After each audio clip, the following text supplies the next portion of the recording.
নমস্কার, কেমন আছেন সবাই? সম্পুজ ব্লগে সবাইকে স্বাগত জানাই। আজকে আমি পাটিসাপটা পিঠে রেসিপি নিয়ে চলে এসেছি। আপনারা পুরো ভিডিওটা দেখুন। আশা করি আজকের রেসিপিটা আপনাদের খুব ভালো লাগবে। ব্যাটার বানানোর জন্য আমি 2 কাপ ময়দার সাথে 1 কাপ সুজি নিয়ে নিয়েছি এবং তার আগে দুধটা খুব ঘন করে আমি ফুটিয়ে নিয়েছি। দুধের সাথে ময়দা 2 কাপ আর 1 কাপ সুজি নিয়ে আমি ব্যাটারটা বানিয়েছি। তাতে সামান্য একটু নুন দিয়েছি। আর আজকে আমি সন্দেশ দিয়েই পাটিসাপটা পিঠেটা করে দেখাবো, তাই সন্দেশও আমি নিয়ে নিয়েছি। প্রথমে প্রাইমেনটা আমি ব্রাশ দিয়ে একটু তেল দিয়ে ঘষে নেওয়ার পর ব্যাটারটা দিয়েছি। এমন করে ব্যাটারটা বানাবেন যেন ব্যাটারটা লেগে না যায়। তো আমি সেরকমভাবেই ব্যাটার প্রথমে একটা দিয়ে দেখাচ্ছি আপনাদের করে। ভীষণ টেস্টি হয় এই আপনার সন্দেশ দিয়ে পাটিসাপটা। আমার আবার নারকেল দিয়ে পাটিসাপটাটাও খেতে খুব ভালো লাগে, কিন্তু আজকে রিকোয়েস্ট ছিল আমার ছেলের, সন্দেশ দিয়েও পাটিসাপটাটা খুব ভালোবাসে, তাই আজকে আমি ওর জন্যে করছি যখন, তাই আপনাদের সাথেও একটু শেয়ার করে নিচ্ছি। রেসিপিটা ভালো লাগলে অবশ্যই একটা কমেন্ট করে জানাবেন, আর এরকমভাবে বানান কি না সেটাও আমাকে জানাবেন। পাটিসাপটা পিঠে অনেকেই অনেক রকমভাবে বানায়, বাট আমি যেরকম বানাচ্ছি সেটা আজকে আপনাদের সাথে শেয়ার করে নিচ্ছি। ভীষণ খুব সহজেই জিনিসটা আমি বানাচ্ছি।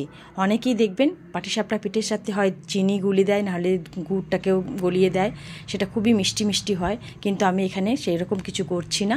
একদম শুধু সন্দেশের মিষ্টিটাই আমি এখানে ইনপুট করছি। তারপর আপনার একটু হয়ে যাওয়ার পর একটু গাওয়া ঘি, বাড়ির বানানো ঘি আমি একটু দিয়ে দিলাম। এটা ঘিয়ের গন্ধটাতেও পাটিসাপটা পিঠেটা ভীষণ সুস্বাদু হয়। আর গরম গরম যদি সার্ভ করেন তাহলে তো আরও খেতে ভালো হয়। আমার একটা পাটিসাপটা পিঠে ঠিক হয়ে গেল। আর সবসময় মনে রাখবেন, পাটিসাপটা পিঠেতে যদি সুজিটাও ঠিক আন্দাজ মতো দেওয়া হয়, যেমন আমি 2 কাপ ময়দার সাথে 1 কাপ সুজি দিয়েছি, এতে কি হয়, খুব মচমচে খেতে হয় এবং অনেকক্ষণ ধরে সেই জিনিসটা থাকে। পরের দিনও খেলেও জিনিসটা খুব সুন্দর থাকে। তাই এই সুজিটাও কিন্তু অবশ্যই দেবেন। এইভাবে আমি আরেকটা আপনাদের সাথে করে দেখিয়ে দিচ্ছি। আমি যেরকম করছি, যদি ভালো লাগে অবশ্যই এরকম করে বানিয়ে খাবেন, আর ভালো লাগলে একটা কমেন্ট করে কিন্তু অবশ্যই জানাবেন। আর শীতের সময় দেখবেন এখন একটু বেশি সব বাড়িতে পাটিসাপটা বলুন, দুধ পুলি বলুন, সব রকম পিঠে খেতে খুব চাই। আর আমার বাড়িতে তো ভীষণভাবে পিঠে হয়, তো ভাবলাম আজকে একটা শেয়ার করে নিই। পরবর্তী যদি পিঠে করি তাহলে আমি সেটাও আপনাদের সাথে শেয়ার করে নেব।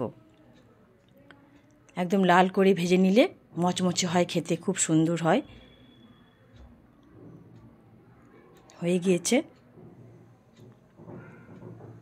এরপর একটু ঘি দিয়ে আমি আবারও একটুখানি লাল করে নেব।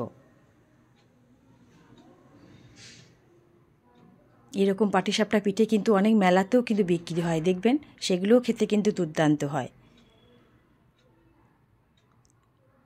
কারা কারা পাটিসাপটা পিঠে পছন্দ করেন অবশ্যই কমেন্ট করে জানাবেন। একদম আমার রেডি হয়ে গিয়েছে পাটিসাপটা পিঠে সন্দেশ দিয়ে। রেসিপিটা কেমন লাগলো অবশ্যই কমেন্ট করে জানাবেন। ভালো লাগলে একটা কমেন্ট, শেয়ার, লাইক করবেন। সাবস্ক্রাইব করে চ্যানেলটার পাশে থাকবেন। সুস্থ থাকবেন, সাবধানে থাকবেন। আর রেসিপিটা দেখার জন্য অনেক ধন্যবাদ। পরের রেসিপিটার জন্য অপেক্ষা করলাম।